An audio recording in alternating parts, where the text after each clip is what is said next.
안녕하세요. 내 시간을 내 뜻대로입니다. 인생은 지름길이 없다의 네 번째 수업 시작하겠습니다.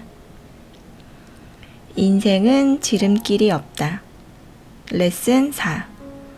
원망은 인생을 갉아먹는다. 첫째, 원망의 마음을 긍정의 자기 암시로 눌러라. 언제나 원망만 하는 사람은 모든 문제를 부정적으로 바라봅니다.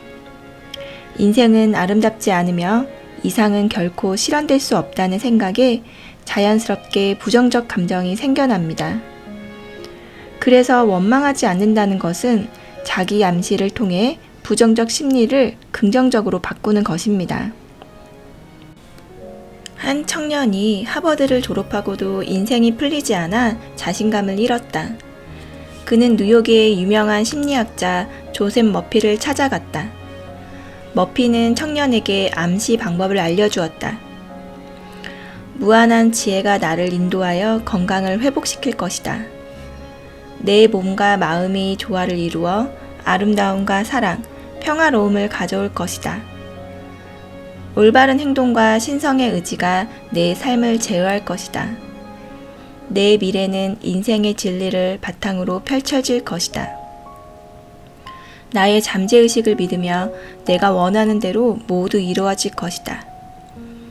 청년은 하루에도 몇 번씩 암시를 반복했더니 어느새 암시가 무의식에 각인되었고 점차 좋은 결과로 나타났다.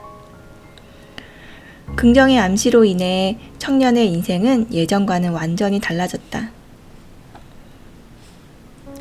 인생은 마음먹기에 따라 달라질 수 있습니다.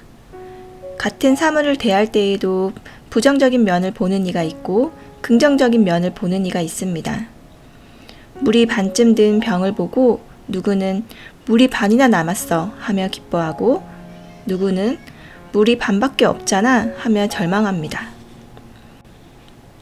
나폴레온 힐은 말했습니다. 성공하고 부자가 되는 것은 자아의식에서 비롯된다. 원망은 일종의 잘못된 심리 암시이며 이는 부정적인 생각을 만들어냅니다. 시련이 닥치면 자책하거나 포기하지 말고 긍정적인 암시를 걸어보세요. 둘째, 불행을 인생 반전의 발판으로 삼아라. 독일에서 한 가난한 집에 태어난 소년 이야기이다. 이 소년의 아버지는 뛰어난 성악가에게 수여하는 칭호를 받은 궁정가수였지만 무능력한 술 주정뱅이였다. 소년은 어릴 때부터 음악의 소질을 보였고 아버지는 아들이 음악 신동이 되어 큰 돈을 벌어오길 바라는 마음으로 혹독히 연습시켰다. 찢어지게 가난한 집, 폭력적인 아버지, 사람들의 이목을 끌지 못하는 실력으로 소년은 불우한 어린 시절을 보내야 했다. 소년이 17세가 되던 해 유일하게 위안을 주던 어머니도 세상을 떠났다. 다행히 소년은 작곡 공부를 계속했고 마침내 음악 인생의 첫 번째 성공을 이루었다.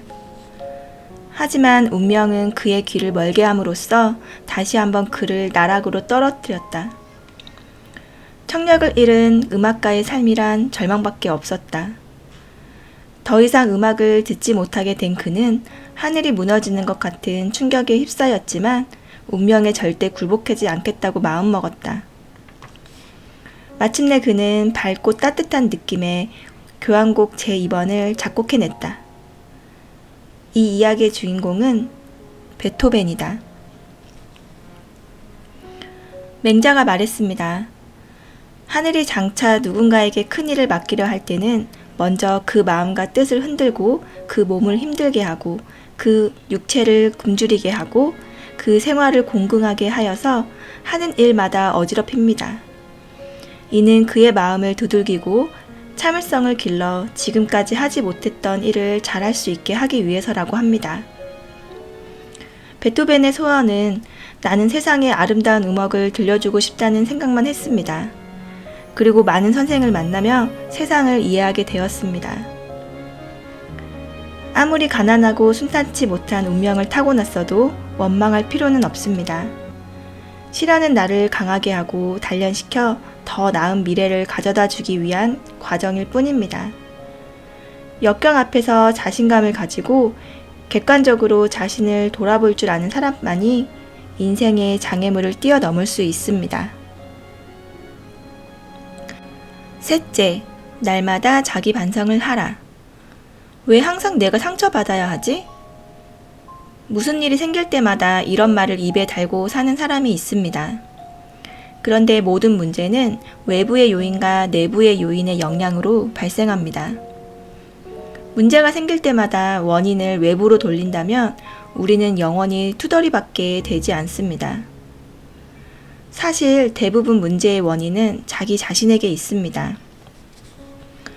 원망하는 마음이 솟아날 때 이렇게 자신에게 물어보세요. 혹시 내가 잘못한 부분은 없는가? 논어의 2인편에 이런 말이 있습니다.